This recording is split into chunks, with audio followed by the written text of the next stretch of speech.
Preparation is sadhana, it's spiritual practice. We prepare ourselves. We purify. I'm always moved very quickly. Anytime I hear myself say something like purify, I want to rush right in and say, please don't hear these things with the ears of shame.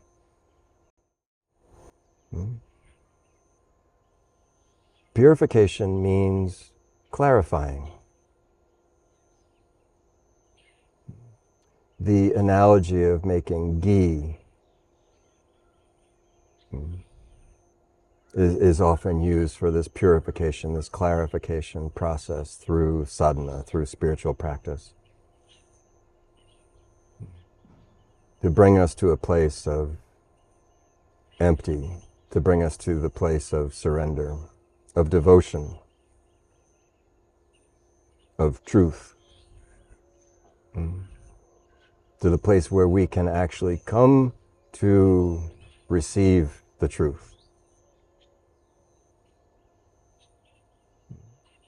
It means that we can't receive it as we are because we think we know so much.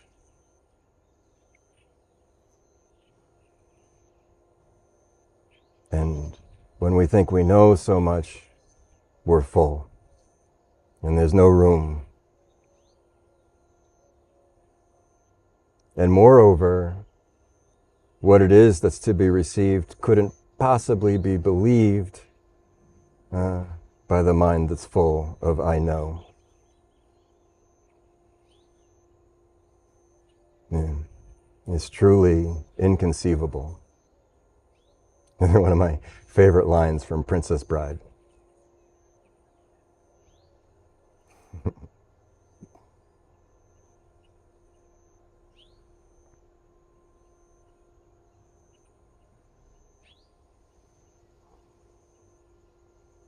And so we engage in the process of quieting the mind, emptying the heart, making the body and emotions more supple and flexible. We develop an egoic maturity where we're less reactive and more responsive. It's a process, an evolution. This is the process of preparation. And just like when the human infant is born, goes through so many phases to reach adulthood, the spiritual birth is the same. And you do this in an adult body, but we go through the same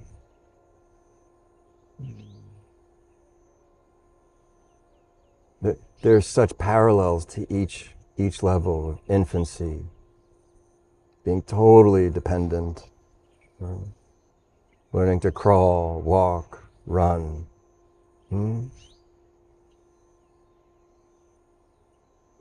Coming into pre-puberty, puberty, and adolescence.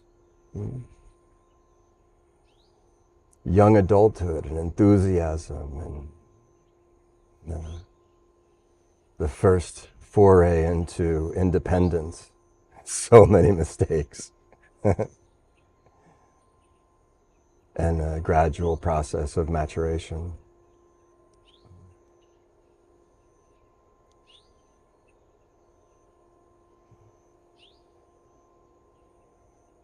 And so this is the process of preparation.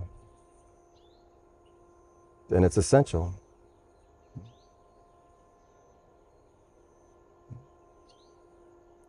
And then what the mind would call paradoxically, it's totally not necessary.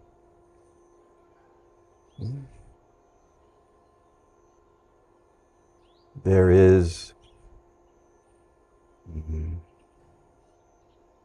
clinging and there is surrender. That's it. Attached, detached. That's it. And so what we were exploring in Satsang on Monday is preparation can become a form of clinging, and we're not aware of it.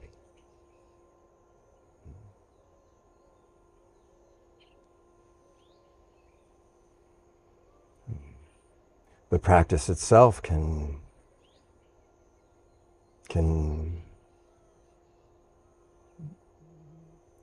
give rise to spiritual identity.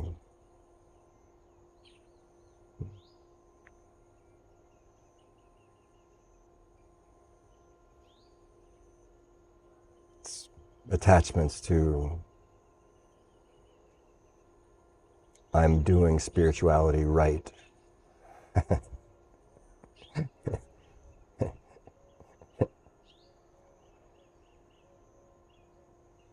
And then ritual takes precedence over the sincerity of what is at first symbolic as an expression of devotion and sincerity becomes sort of habit, ritualistic. It's done pro forma, a performance of sorts. Even if no one's watching, it can still be a performance. We all know this. We've all done it, and we'll continue to. You know, there's only to know.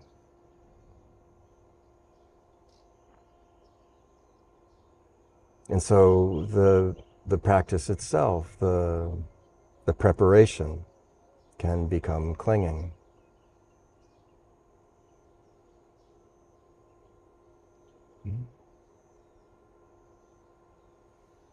How often have you developed a practice that was difficult to start and then you got used to it and now it's part of the routine and you couldn't think of not doing it? And if something changes, you can be upset when it gets interrupted. This is clinging.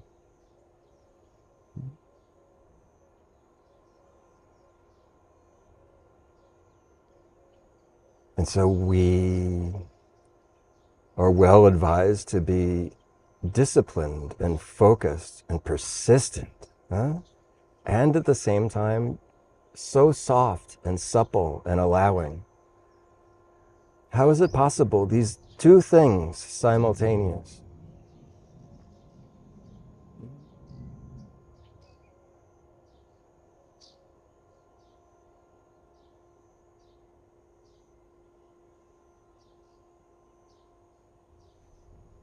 You be so disciplined without becoming fanatical, dogmatic, ritualistic. It's such a trap, isn't it? Just look at the world of religion and spirituality. Even the New Age liberalism became kind of rigid, didn't it? Well, I don't want to be too socio-political here, but so much suffering in the name of spirituality.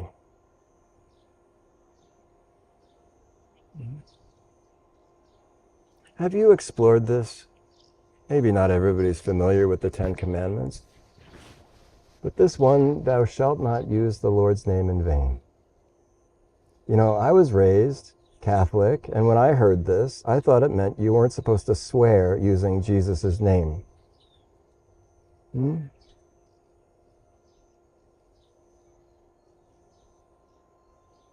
It does mean that, I think, for a child. And it's important. Just developing some reverence, cultivating a sense of something sacred in the relationship between the Lord's name and the devotee. To not use that name the same way you would curse. It's important. But we come to realize it means so many things, and so many things much, much deeper.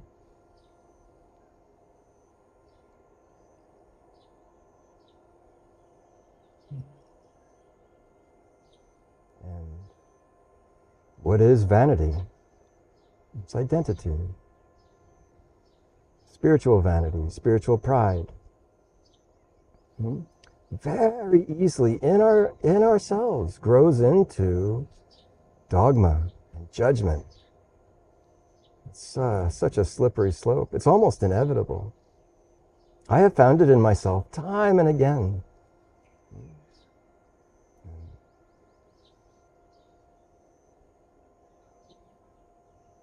Now, I think for the most part, it's very seldom that I've expressed my judgment of other people. So at least for that folly, I've avoided for the most part. But it doesn't mean I haven't thought it.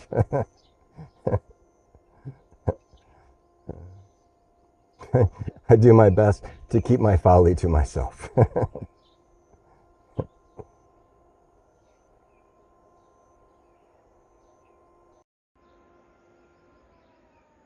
So the preparation can itself become mistaken as the goal. It's not. I remember it was after a sort of an explosive awakening moment, and I went scurrying into the spiritual world with my tail on fire, trying to figure out what was happening, and was so eager to learn from people what was going on. And I heard these stories. Several people said, I've been meditating for 30 or 40 years. I thought that was incredible.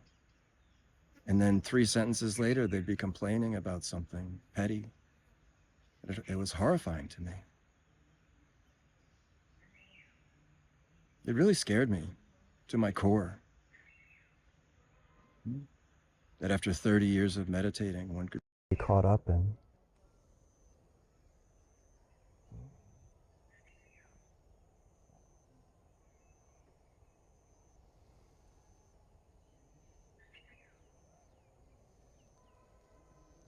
So the preparation, the practice can very easily sort of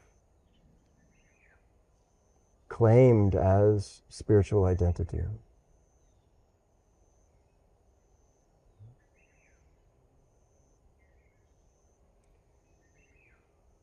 And then on Monday, what we explored next was that the preparation is for the moment, metaphorically that we could say, or really, truly we could say, when God comes.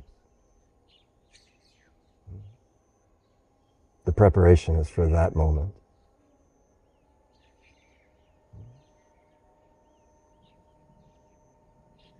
It's to be ready and willing to receive what is offered in that moment when the bell rings.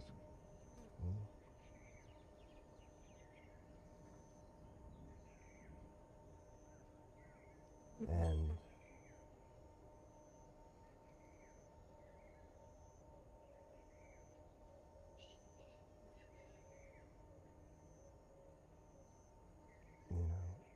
it happens. The presence comes flooding in, around us, in us.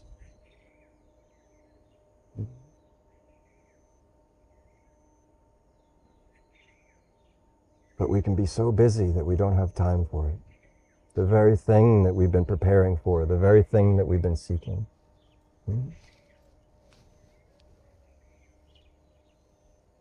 When it comes, we're too busy.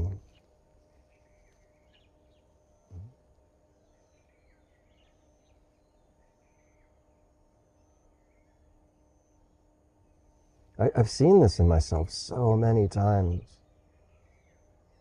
I remember, I think I mentioned on Monday too, but I remember laughing at myself, thinking, there I am, waiting. And finally, God comes knocking at my door, and I answer it. But I wasn't expecting him in that moment. And I say, it's not such a great time, Lord. Could you come back tomorrow? So busy, so much to do.